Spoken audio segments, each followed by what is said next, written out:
Melhús í Þingeyjarsveit óvanalegt íbúðarhús.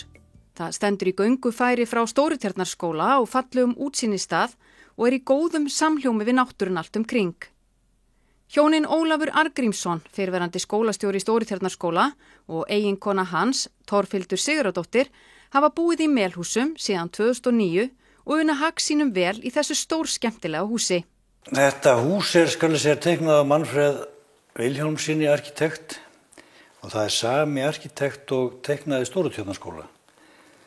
Og það kom nú þannig til að þegar að við fluttum hér í Stórutjarnarskóla hjónin og fórum að starfa hér fyrir 27 árum síðan, að þá var ýmislegt sem þurfti að lagfæra í skólanum og þá hafði ég samband við Manfred og fékk hann til þess að segja okkur svona til í þeirri vinnu og af því að Stórutjarnarskóli merkileg bygging og þess eðlis að það ekki sama hvernig farið með hana og ég vildi að arkitektinn segði okkur til þá, þannig við verðum ekki að gera neina vitleysu.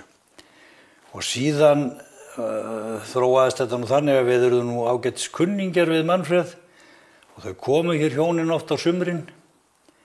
Hann var nú að teikna á þessum tíma líka fuglasafnið í Mývatnssveit. Og okkur hafði dottið í hug á þessum tíma að byggja okkur hús hér á staðnum.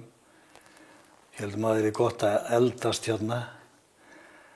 Og Manfred var alveg tilbúinn að gera þetta. Að teikna fyrir okkur húsið og við vildum náttúrulega hafa það svolítið í hans anda. Og svona hans andi nú meðal annars á að tengja byggingar náttúrunni.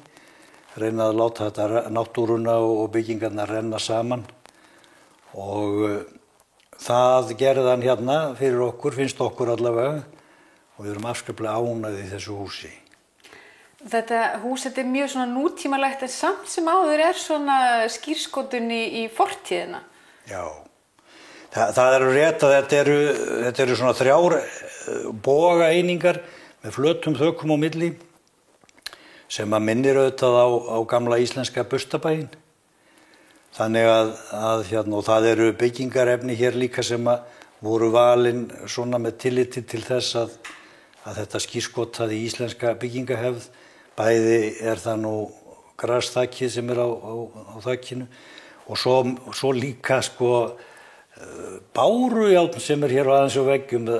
Íslendingar þekkja það nú að hús voru klædd utan með bárujárni hér tímunum saman, hvort sem það var nú gott eða vont, en við erum aðeins að halda í það líka og margt svona sem hérna á nú að halda í íslenska hefð.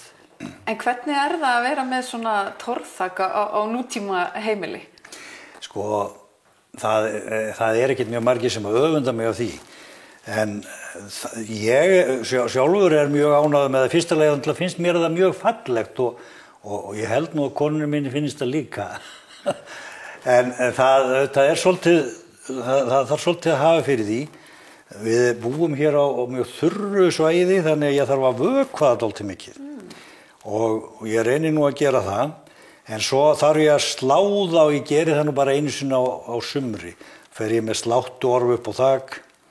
Og fram að þessu þá hef ég nú alveg verið fær það, en svo auðvitað, ellin sækir á, ég vona ég geti nú farið upp á þak í einhver ári viðbót og slegið, annars verið þá bara að fá afkomendur mína í það að renna yfir þakið. En þetta ótrúlega skemmtilegt, bæði staðsetningin á húsinu, það náttúrulega bara ótrúlega skemmtilegt útsýni á Ljósavatnið. Og eins og nefndir, bara náttúrun, hún einhvern veginn bara rennur inn.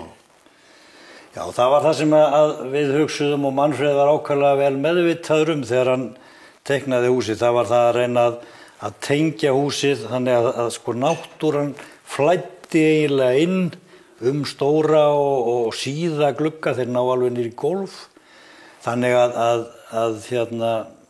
það má segja að náttúran flæði hér alveg inn á gólfin þar sem gluggarnir eru svona síðir eins og hérna í stofunni og eldhúsinu. Og þið þurfið eiginlega ekkert að fara út? Nei, nenni ég því ekkert endilega alltaf. Þannig að þetta hentar mér mjög vel, þannig séð.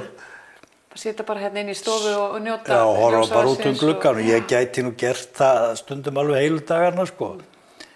Þannig að það kemur sér vel fyrir mig sem letihau í gönguferðum.